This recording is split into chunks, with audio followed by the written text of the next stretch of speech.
Welcome back to the Caregiver Minute, where every weekday family and professional caregivers gather to refine their skills, gain inspiration, and prepare to serve.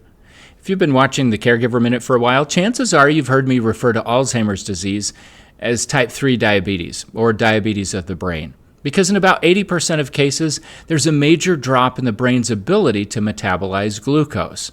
In other words, people with Alzheimer's generally don't burn sugar as a fuel source very well anymore.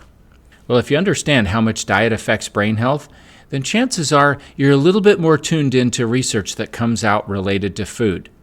And so if you haven't already seen it, you'll probably see in the next few days something come up in your news feed telling you about one of the most common artificial sweeteners on the planet. I have seen 4 articles about some new research from North Carolina State University in just the last 24 hours. And they're all talking about this landmark research study that showed that sucralose, you know it as Splenda, which is used in tens of thousands of products in this country, is extremely damaging to the body, especially to the DNA.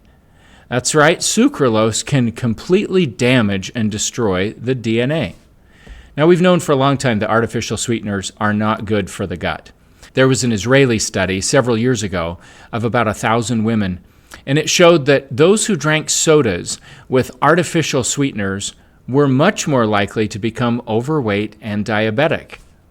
That's a terrible situation to be in, when they're probably trying to reduce sugar by drinking the diet soda.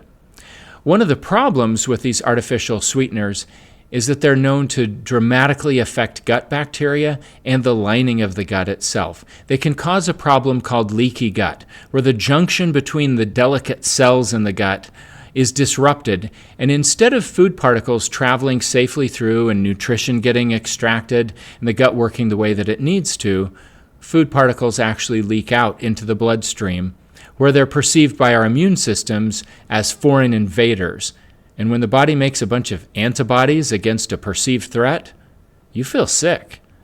In fact, artificial sweeteners and the leaky gut that they cause is one of the sources of chronic inflammation that a lot of people are dealing with.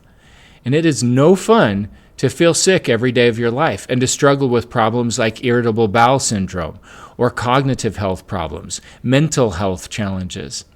There's much that starts to converge when you look at factors like gut health. It's a huge area of current research. So instead of trying to keep our foods extra sweet, sucralose, by the way, is 600 times sweeter than regular sugar, maybe we should just shift our diets away from having so much sugar all the time.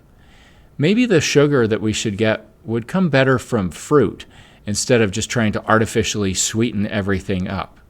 In fact, in some happier research outcomes, a recent study by Dr. Stephen Cunnane, who studies low-carbohydrate and ketogenic diets as a therapeutic intervention for neurological challenges, did a study in a skilled nursing facility where he put some of the residents on a diet that had a very ketogenic or really low-carb breakfast and lunch, and then they ate what everyone else was eating at dinner time.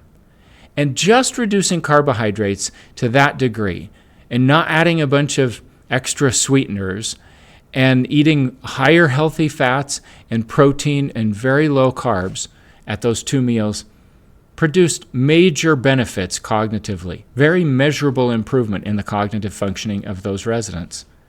So maybe it's time that we start shifting away from needing to have things so sweet all the time. Based on both this new and the older research on sucralose and other artificial sweeteners, as well as how important it is to keep glucose levels lower, especially for people with Alzheimer's disease, I think it's valuable for us to just really make an effort to avoid processed foods that have a lot of these artificial chemical sweeteners in them, and to avoid things that are really high in added sugars. And instead, if you need something sweet, or if someone that you serve needs something sweet, maybe it's time to turn to an apple or a banana instead of some sugary beverage. Well, I hope that gives you something important to think about, and I invite you to look for ways that you can make changes in your life and in the lives of the people that you're serving so that we can all get more optimal results. Thanks for watching. I look forward to seeing you again tomorrow for another episode of the Caregiver Minute.